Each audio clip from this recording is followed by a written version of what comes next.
You walk into the classroom and immediately feel it. That quiet pressure. The teacher starts writing something on the board, and within minutes, hands start going up around the room. Everyone seems to understand. Everyone, except you. Welcome to your life as the dumbest student in class. At least, that's what it feels like. When the teacher asks a question, your first instinct isn't to raise your hand. It's to look down. Because the last thing you want is the teacher calling your name. You've been there before. You stand up, the entire room looks at you, and your mind suddenly goes blank. You know the answer was somewhere in your notes. You remember studying it. But in that moment, nothing comes out. Just silence. And then comes the awkward pause. Sometimes the teacher tries to help. Sometimes a classmate whispers the answer. Sometimes someone in the back of the class laughs quietly. Moments like that stay in your head longer than they should. Over time, something starts to change. You stop raising your hand. You stop asking questions. You stop trying to answer. Not because you don't care, but because you're tired of feeling stupid. Group projects aren't much easier either. When the teacher says, "Form groups of 4, you notice something. Nobody rushes to pick you. Most groups already form before you even stand up. Eventually someone says, "You can join us."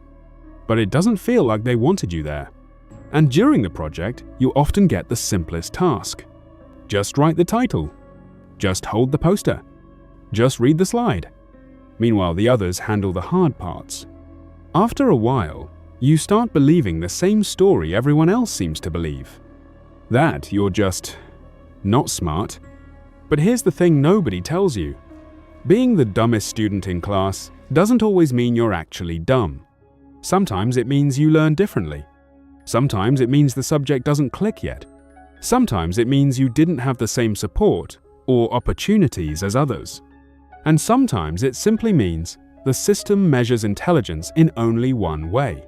School rewards fast answers, quick thinking, memorization. But intelligence isn't only about those things. Some students are great at solving equations. Others are great at building things.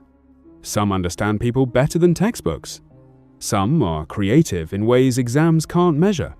But when you're constantly comparing yourself to the top students in class, it's easy to forget that. Another thing happens when you feel like the dumbest student. You start expecting failure.